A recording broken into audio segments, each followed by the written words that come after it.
कल के सत्संग का सार, कल तो वैसे मेरा चरित्र हुआ था, तो इसलिए आज गीता जी का पाठ कर लेते हैं शुद्ध। उसके बाद में फिर आज है वो पाथेय पत्रावली पढ़ने का। तो संतोष भाई आ गए तो वो पढ़ेंगी।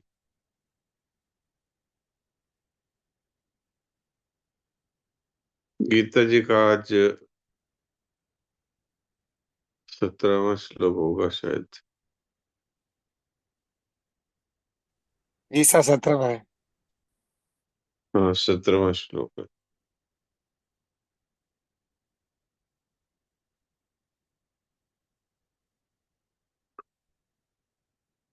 अध्याय 6 श्लोक 17। युक्ताहार विहारस्य युक्तचेष्टस्य कर्मसु युक्तस्वप्नावबोधस्य योगो भवति दुःखः। युक्ताहार विहारस्य युक्तचेष्टस्य कर्मसु युक्तस्वप्नावबोधस्य योगो भवति दुःखः। दुखों का नाश करने वाला योग तो यथा योग्य आहार और विहार करने वाले का, कर्मों में यथा योग्य चेष्टा रखने वाले का तथा यथा योग्य सोने और जागने वाले का ही सिद्ध होता है। हाँ, पिस्ता देवी बोली।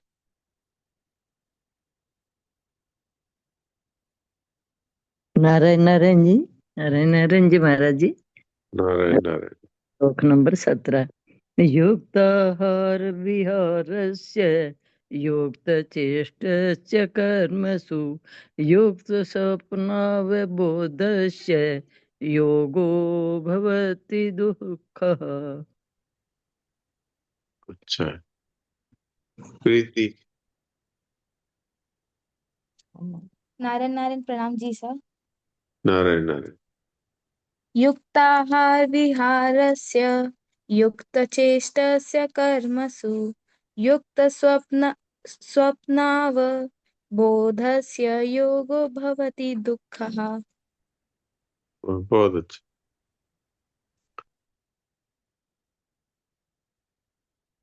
गायत्री।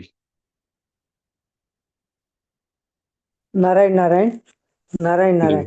नारायण नारायण। युक्ताहार विहारस्य युक्तचेष्टस्य कर्मसु युक्तस्वप्नावबोधस्य योगो भवति दुःखय। अच्छा। नारायण जी का ठीक है। नारायण नारायण ठीक है। प्रणाम। जालान। राम राम प्रणाम जी सा। राम राम। युक्ताहार विहारस्य युक्तचेष्टस्य कर्मसु युक्तस्वप्नावबोधस्य योगो भवति दुःखः। नारायण नारायण। वाह, बहुत अच्छा। सुनील दास। राम राम महाराज जी। राम राम। युक्त आहार विहारस्य युक्त चेष्टस्य कर्मसु युक्त स्वप्नावबोधस्य योगो भवति दुःखः। हाँ, बहुत अच्छा। प्रणाम महाराज।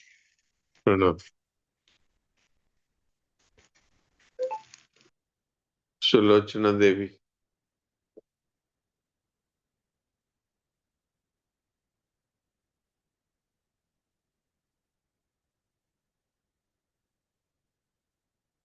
सुलोचना।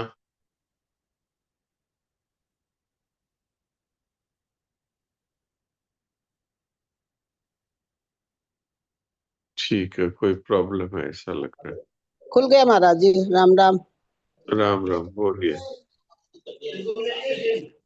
युक्त हार विहार से युक्त चेष्टा से कर्मसु युक्त स्वप्नावबोध से योगो भवति दुःखः। युक्तहार नहीं, युक्ताहार है। युक्ताहार। युक्त युक्त है महाराज जी।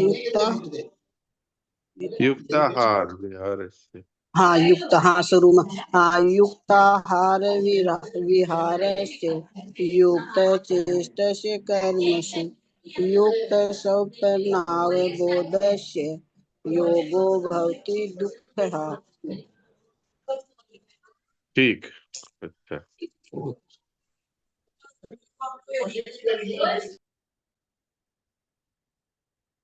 लक्ष्मी केजरीवाल।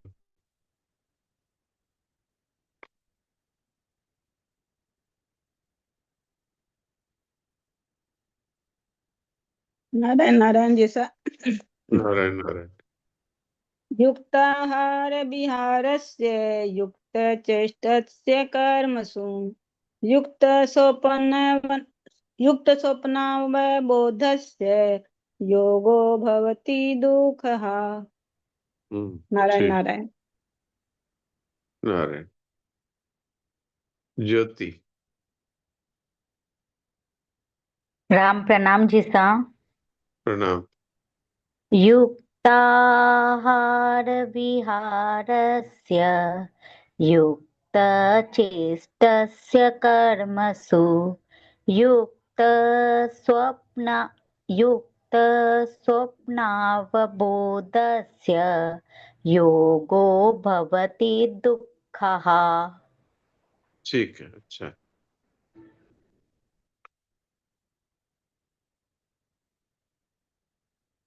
तो अभी संतोष भाई पढ़ेंगे। आज 50वां पत्र है, पेज नंबर 68।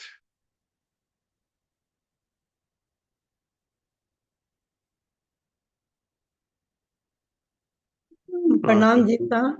प्रणाम, पढ़िए। 51वां पत्र थानी जी सा। एक अच्छा, पैराग्राफ पढ़ा था। अच्छा, 51वां है, 51वां है, पढ़िए। एक पैराग्राफ पढ़ा हुआ था, आगे से पढ़ूं क्या? हाँ, दूसरे पैराग्राफ से पढ़िए। जी। राम प्रणाम जी सा। राम राम। प्रत्येक वर्तमान कार्य को प्रीतम की पूजा मानो, उसे सुंदरता पूर्वक फल की आशा से रहित कर डालो, पर यह ध्यान रहे कि कार्य करने के साधन भी उन्हीं के हैं जिन्होंने कार्य प्रदान किया है। अब यदि ये प्रश्न उत्पन्न हो कि उन्होंने कार्य क्यों प्रदान किया, तो समझना चाहिए कि करने के राग की निवृत्ति के लिए ही कार्य मिला है। अब यदि यह कहो कि रुचि के विरुद्ध कार्य क्यों मिला है, तो समझना चाहिए कि रुचि की पूर्ति के लिए अनेक बार अवसर मिला था, पर करने की आसक्ति का और कार्य जनित सुख भोग की रुचि का अंत नहीं किया।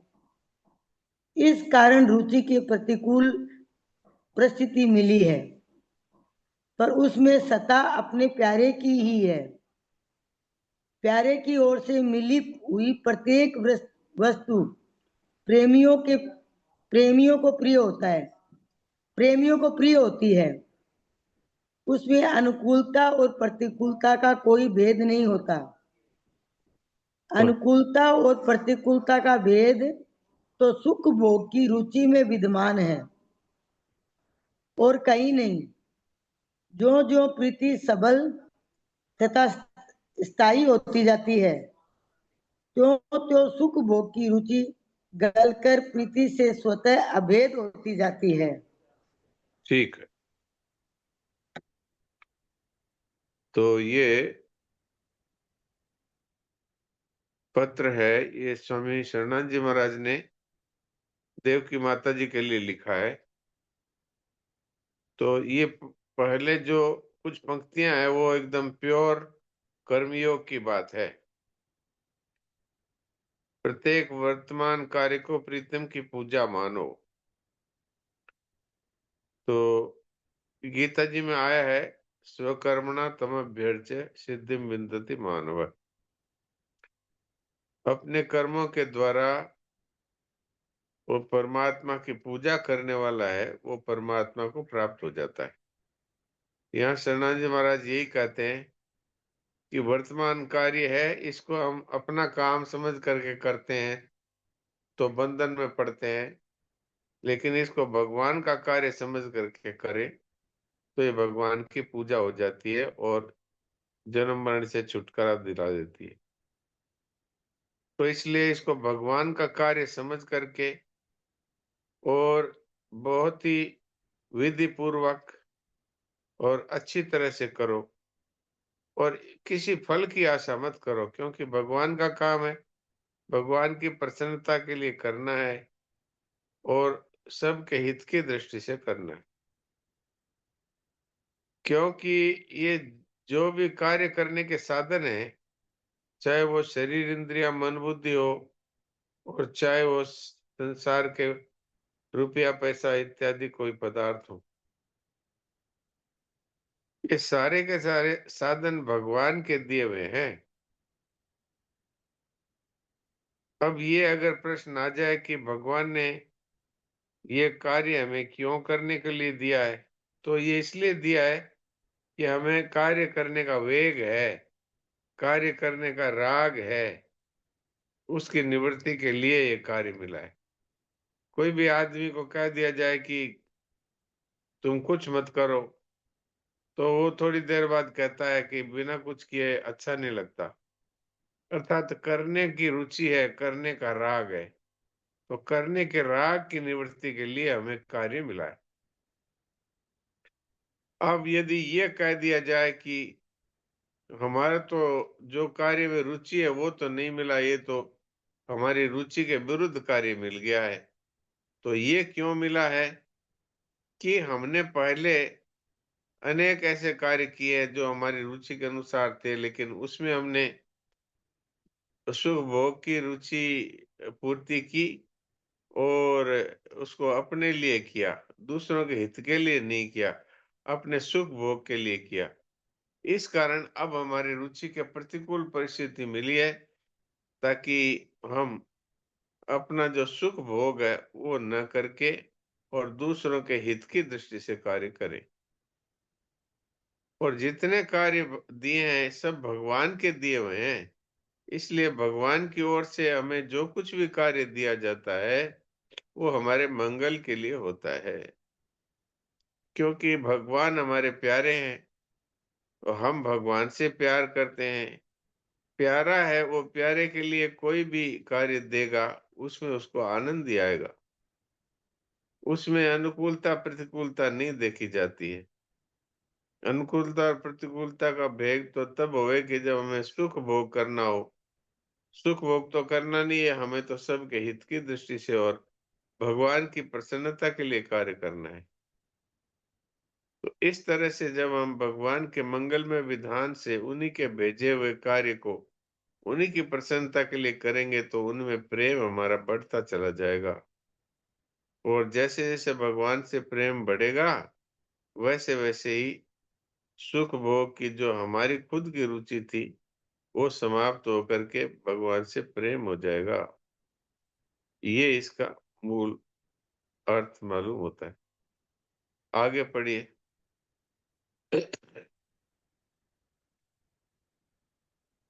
हाँ राम। राम राम। तुम उनसे और वे तुमसे दूर नहीं है। न मानने तथा न जानने की दूरी वास्तविक दूरी नहीं है।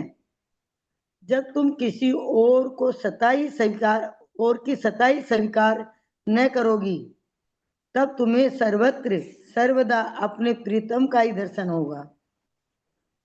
सभी हाँ ये मान्यताओं हाँ, इतना पहले पढ़ लेते हैं। जी शरणा जी महाराज कहते हैं कि देवकी माता जी से कि तुम परमात्मा से दूर नहीं हो, वो तुमसे दूर नहीं है, पर हम लोग मानते नहीं है कि परमात्मा सब जगह मौजूद है, इसलिए न मानने से ही हमें दूर लगते हैं। जब संसार में और किसी की सत्ता ही हम स्वीकार नहीं करें, सब कुछ वही है, ऐसा यदि हम स्वीकार कर लें तो सब समय हमें भगवान के ही दर्शन होंगे। जिसके लिए कार्य कर रहे हैं वही भगवान है, जिस साधन से कार्य कर रहे हैं वो भी भगवान है, और परमात्मा की ही प्रसन्नता के लिए कार्य किया जा रहा है, तो फिर हर समय परमात्मा के ही दर्शन होंगे। हाँ, आगे। सभी मान्यताओं के मूल में जो है वह उस अनंत की प्रीति है, पर वह प्रीति मान्यताओं के कारण अनेक इच्छाओं तथा जिज्ञासा एवं कर्तव्य के रूप में प्रतीत होने लगती है। कर्तव्य पालन से इच्छाओं का अंत तथा जिज्ञासा की पूर्ति हो जाती है और फिर प्रीति और प्रीतम की ही नित्य नवलीला रह जाती है, जो रस रूप है।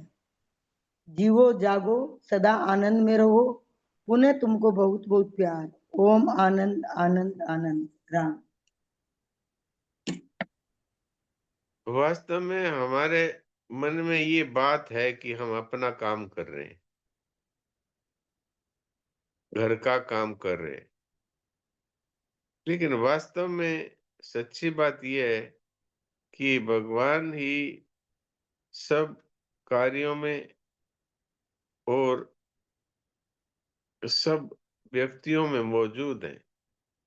इसलिए वास्तव में अगर हम अपनी इच्छा पूर्ति के लिए अथवा अपने लिए कार्य नहीं करेंगे, तो फिर हमारे जीवन में कर्तव्य पालन ही शेष रहेगा। हम अपने इच्छाओं की पूर्ति के लिए कार्य करते हैं, तब फिर कर्तव्य की दृष्टि नहीं रहती। वास्तव में हमारी कोई इच्छा न रहे तो केवल कर्तव्य की दृष्टि से कार्य होगा, और कर्तव्य पालन करते हैं अर्थात सबके हित की दृष्टि से कार्य करते हैं, तो समस्त इच्छाओं का त्याग अपने आप हो जाता है और जो हमारी जिज्ञासा है उसकी पूर्ति हो जाती है। हमारी जिज्ञासा क्या है? हमारी जिज्ञासा है दुख रहित जीवन की प्राप्ति। हमारी जिज्ञासा है परमात्मा का प्रेम। तो फिर भगवान की प्रीति और दुख रहित जीवन की प्राप्ति हमें स्वतः ही होगी और प्रियतम की नित नव लीला का आभास होगा, जो कि रस रूप है, क्योंकि केवल भगवान ही है और उनकी लीला ही है। अगर ये बात हमारे अनुभव में आ जाए तो फिर केवल एक रस या आनंद ही रहता है। जियो जागो आनंद में रहो, इसका अर्थ है जियो का मतलब अमरता की प्राप्ति, जागो का मतलब आत्मज्ञान, और सदा आनंद में रहो का मतलब है प्रेम की प्राप्ति। तो ये सनातन जी महाराज का आशीर्वाद है हम सब के लिए। अब इसमें किसी का कोई प्रश्न है तो प्रश्न करें। हाँ ज्योति, आपका क्या प्रश्न है, बोलिए। हाँ बोलिए। महाराज जी राम राम प्रणाम। राम राम। कर्तव्य कर्म करने के बाद जो भी परिस्थितियां मिली है, उसके बाद भी जो समय होता है उसमें मानव जीवन में तो हमें स्वतंत्रता मिली है। फिर उस स्वतंत्रता को कर्म योग में लगाएं या ध्यान योग में लगाएं, दो ऑप्शन होते हैं हमारे पास। नहीं, कार्य करने के बाद तो स्वतः ही यदि हम वो कार्य सबके हित की दृष्टि से अथवा भगवान की प्रसन्नता के लिए कर रहे हैं, तो स्वतः ही हमारा भगवान की तरफ ध्यान चला जाएगा अथवा आत्मा की तरफ ध्यान चला जाएगा। तो आत्मा की तरफ ध्यान चला जाता है तो उसको मूक सत्संग कहते हैं, और अगर परमात्मा की तरफ चला जाता है तो उसको भक्ति का प्रेम रस कहते हैं। तो स्वतः ही वो, जब हम कोई कार्य नहीं महाराज जी, करते हैं तो जैसे अभी हम छठा अध्याय पढ़ रहे हैं ध्यान योग, और हाँ उसमें भगवान सारी कंडीशंस बता रहे हैं कि बैठना कैसे है, खाना कितना है, सोना कितना है, ध्यान हाँ के लिए क्या आवश्यक है। और एक तरफ आज हमने ये पढ़ा कि कर्मों के वेग को रोकने के लिए हमें कर्म मिले हुए हैं, और प्रतिकूलता अनुकूलता क्यों है वो भी हमें समझा दिया। हाँ अब आपने प्रतिकूलता अनुकूलता वाले सारे कर्तव्य कर्म करके फिर आपने बोला कि प्रेम और प्रतीति रह जाएगी फिर आपकी। तो उस हाँ। समय आप और कार्य ढूंढो या फिर आप ध्यान करो बैठ के। नहीं, कार्य ढूंढने की जरूरत नहीं है। कोई कार्य सामने आए तो उसको भगवान की प्रसन्नता के लिए अथवा सबके हित की दृष्टि से कर दो। कार्य नहीं हो तो फिर भगवान के ध्यान में मस्त रहो। तो जिसको महाराज जी इसमें तो विश्राम प्रायोरिटीज होती है ना, आप कितना भी अपना काम बढ़ा भी सकते हो, आप अपनी प्रायोरिटीज बढ़ा सकते हो, नहीं तो आप ये हो जाओगे कि नहीं मुझे तो 2 घंटा ध्यान करना ही है चाहे कितना ही काम हो। कर्तव्य कर्म करने के बाद भी दिन में 24 घंटे के बाद भी समय की बात हो रही है। जैसे आपको प्रायोरिटीज डिसाइड करनी है तो आपको, क्योंकि अर्जुन ने ध्यान योग के बारे में तो पूछा नहीं था, भगवान ने खुद ने बताया कि ध्यान योग क्या होता है कैसे करना है। अर्जुन, हाँ, वो मतलब इसलिए मेरे को बताया जितना कि समझ आ रहा है, छोटा छोटा जितना समझ आ रहा है, तो मेरा ये मानना है कि भगवान खुद से बता रहे हैं ध्यान योग का। तो हाँ, समय बिल्कुल। और कर्तव्य कर्म तो आपको मिला है, लेकिन आप आपको प्रायोरिटीज तो डिसाइड करनी पड़ेगी, नहीं तो वो 2 घंटा आप और कोई कर्म में लग जाओगे। और नहीं, एक होता है कि नहीं वो, हाँ, आप ठीक कर रहे तो हैं आप। इसमें मार्गदर्शन चाहिए कि हमें क्या करना चाहिए, मतलब कैसे डिसाइड करना चाहिए, ऐसा नहीं, ये मार्गदर्शन चाहिए। तो है ही। जब तक हमारे सामने सेवा कार्य है, सेवा कार्य करें। जब सेवा कार्य नहीं हो तो हम विश्राम में चले जाएं, अर्थात बैठ करके और मूक सत्संग करें। उसको ध्यान कह दो चाहे मूक सत्संग कह दो, हाँ, वही अच्छा है। मतलब वो अच्छा है, हाँ, ठीक है, राम राम। वो अच्छा है, नहीं तो क्या है, आदमी फिर व्यर्थ चेष्टा में लग जाएगा, व्यर्थ चिंतन में हाँ, लग क्योंकि जाएगा। कार्य की तो कोई, आप कितना भी डिसाइड कर सकते हो कि अब ये करना है अब ये करना है, तो आपको एक डिसीजन पे तो आना ही पड़ेगा कि रूटीन काम, जिम्मेदारी का काम, सोने का काम, उसके अलावा जो समय है तो या तो आप उसमें प्रायोरिटीज चेंज करोगे। तो अगर आप कर्मयोग के हो तो आप और ना और कोई किसी तरह से काम करोगे। एक होता है कि नहीं इस समय हम ध्यान भी कर सकते हैं, तो जैसा आप चाहोगे, क्योंकि मनुष्य जीवन में हमें स्वतंत्रता मिली है काम को चूज करने की। हाँ, तो जब खाली समय है तो उस समय में ध्यान करना चाहिए, चाहे उसको ध्यान कह दे चाहे उसको मूक सत्संग कह दे, हाँ, वही हाँ, करना ठीक चाहिए। है, हाँ, ठीक है, राम राम। नारायण। और किसी का कोई प्रश्न है तो बताएं।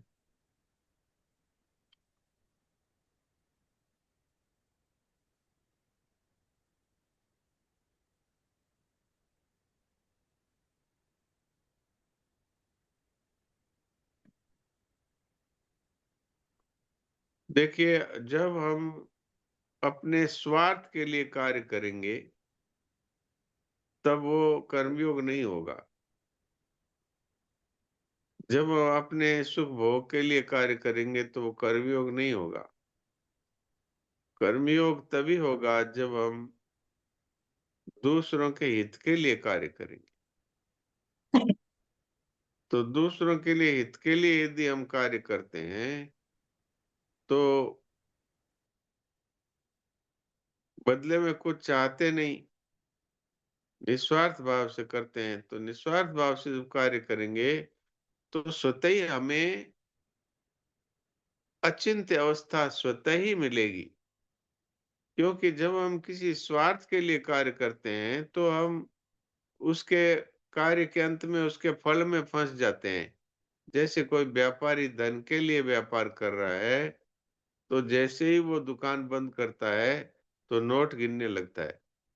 अर्थात उसको कार्य करने में उसको जो फल की जो लालसा थी, वो कार्य के अंत में उसको विश्राम नहीं देती, विश्राम में नहीं जाने देती, उसको ध्यान में अथवा चुप साधन में नहीं जाने देती, उसको ध्यान में अथवा मूक सत्संग में नहीं जाने देती। तब क्या है कि वो ध्यान नहीं कर पाता, क्योंकि वो फल में फंस जाता है, फल का ही चिंतन होने लगता है। हाँ ज्योति, बोलो क्या बोल रही हो। महाराज जी इसमें मेरा कंफ्यूजन ये है कि जैसे मान लो मेरे पास 1 घंटे का समय है, अब 1 घंटे मैं निस्वार्थ भाव से जाके कहीं पे कोई सेवा का अवसर ढूंढूं या ध्यान करूं। नहीं नहीं, सेवा का अवसर ढूंढने की जरूरत नहीं है। सेवा तो स्वतः जो सामने आती है वही है, ढूंढने की जरूरत नहीं है।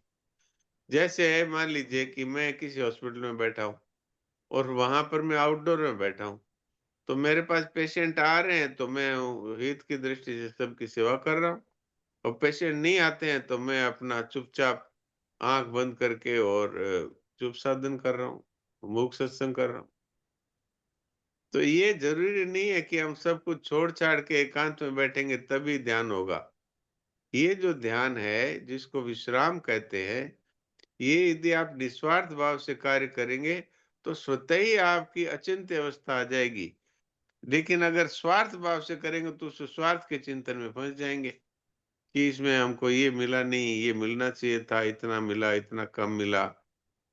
तो ये है। इसलिए यदि आप केवल लोगों के हित की दृष्टि से अथवा परमात्मा की प्रसन्नता के लिए करेंगे तो या तो आपको विश्राम मिलेगा या परमात्मा के प्रेम में डूब जाएंगे, क्योंकि उन्हीं के लिए कार्य कर रहे हैं। तो दोनों ही तरह से वो ध्यान ही हो गया। लेकिन उसको ढूंढने की जरूरत नहीं है। सेवा है, उसका नाम नहीं है कि हम ढूंढ ढूंढ के करें। सेवा उसी का नाम है जो कर्तव्य हमारे सामने आता है वो हम पूरा कर दें। जी हाँ हाँ ठीक है। मतलब ये ध्यान योग भी इसको आलस्य में नहीं करेंगे कहेंगे ना। मतलब अगर आप ध्यान योग के थ्रू भी अगर 1 घंटा बिताना चाहते हो तो आप अगर उसमें परमात्मा के से कनेक्ट होते हो, या फिर हाँ जैसे फॉर एग्जाम्पल 1 घंटा है आप कहीं पे चैरिटेबल ओपीडी करके आ रहे हो तो वहां पे भी आपका निस्वार्थ है। और एक हाँ घंटा आपकी रुचि है कि नहीं मेरे को चैरिटेबल ओपीडी नहीं करके मुझे ध्यान करना है, तो उस हाँ। कंफ्यूजन में क्या उसी को प्रिफर करना नहीं चाहिए या अपनी रुचि को नहीं, ध्यान दे सकते हैं? वो तो आपको चैरिटेबल करना चाहिए।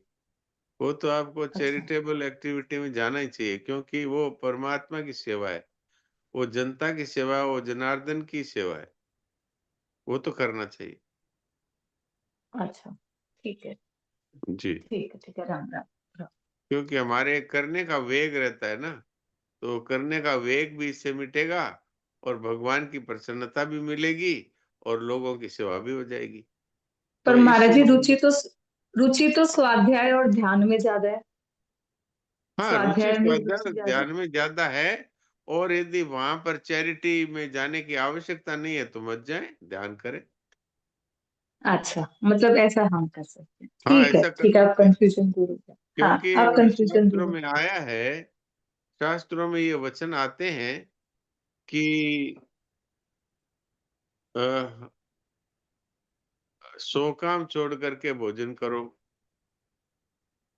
शतम विहाय भोक्तव्यम, और सहस्त्रम स्नानमाचरेत, 1000 काम छोड़ के स्नान करो, लक्ष्यम विहाय दातव्यम, लाख काम छोड़ करके दान दो, कोटिम त्यक्त्वा हरिम भजेत, करोड़ों काम छोड़ करके भगवान का ध्यान भजन करो।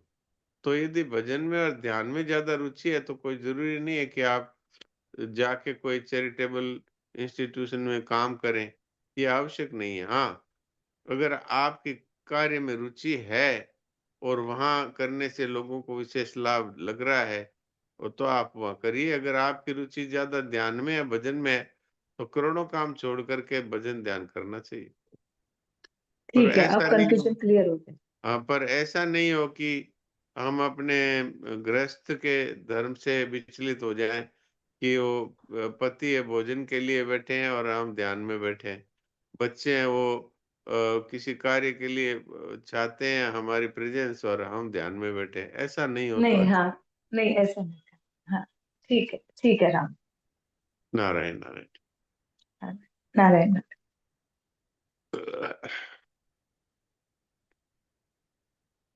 तो अब 2-3 मिनट बचे हैं, किसी का कोई प्रश्न है तो करिए, नहीं तो राम राम जी सर। हम राम राम। ये ज्योति जी ने रिक्वेस्ट की थी कि पूरा पत्र वो डालिए, पर इसकी चैट में पूरा पत्र नहीं आता है, सत्संग ग्रुप में डाला है। हाँ सत्संग ग्रुप के लिए बोला था, सत्संग ग्रुप में मिल गया हाँ क्योंकि हाँ, पिछली बार पहले ही आ गया था तो बहुत अच्छे से कनेक्ट हो पा रहे थे जब लाइन में पढ़ रहे थे। मैं क्षमा चाहता हूँ, ये बार मैंने मैसेज बाद में पढ़ा, ध्यान नहीं में नहीं नहीं। कोई बात नहीं कोई बात नहीं। वो जब जब वो पढ़ते हैं और उसमें ग्रुप में लिखा होता है तो बहुत अच्छे से कनेक्ट हो जाते हैं। हाँ, ये बात ठीक है, साथ साथ में पढ़ते भी रहते हैं। हाँ ठीक है, बहुत धन्यवाद। अच्छा। राम राम प्रणाम जी सा। राम राम। जैसे ये अपना शुभ साधन का बताया कि करने के बाद में बैठ जाए, तो उसमें हाँ तो जी सा वो जो करके बैठे वो पहले की थकान और बाद में का शक्ति, करने की शक्ति और बढ़िया विचार अपने आप ही आ जाते हैं, वो इससे ही। हाँ, बिल्कुल बिल्कुल। तो इसलिए स्वतः ही करने के बाद में अगर निस्वार्थ भाव से किया है तो स्वतः ही विश्राम मिलेगा। विश्राम का अर्थ ये है कि नींद आना नहीं है। विश्राम का अर्थ है सब तरह के जो विचारों की आंधी है वो रुक जाती है और मन एकदम शांत हो जाता है और उसमें केवल एक परम तत्व की तरफ ही दृष्टि रहती है, अथवा कुछ भी चिंतन नहीं होता। दोनों एक ही बात है। कुछ भी चिंतन नहीं हो तो भी हमारी स्थिति आत्मा में होती है, और अगर परमात्मा की तरफ, प्रेम की तरफ हमारी दृष्टि जाती है तो वो भी परमात्मा का ही ध्यान है। तो दोनों एक ही बात है, चाहे परमात्मा का ध्यान हो और चाहे अचिंत्य अवस्था हो, दोनों एक ही बात है। फिर वो निष्काम काम करने की शक्ति भी आ जाती है नहीं? हाँ, ये भी है। विश्राम से तो फिर नया सेवा कार्य करने की शक्ति आ जाती है।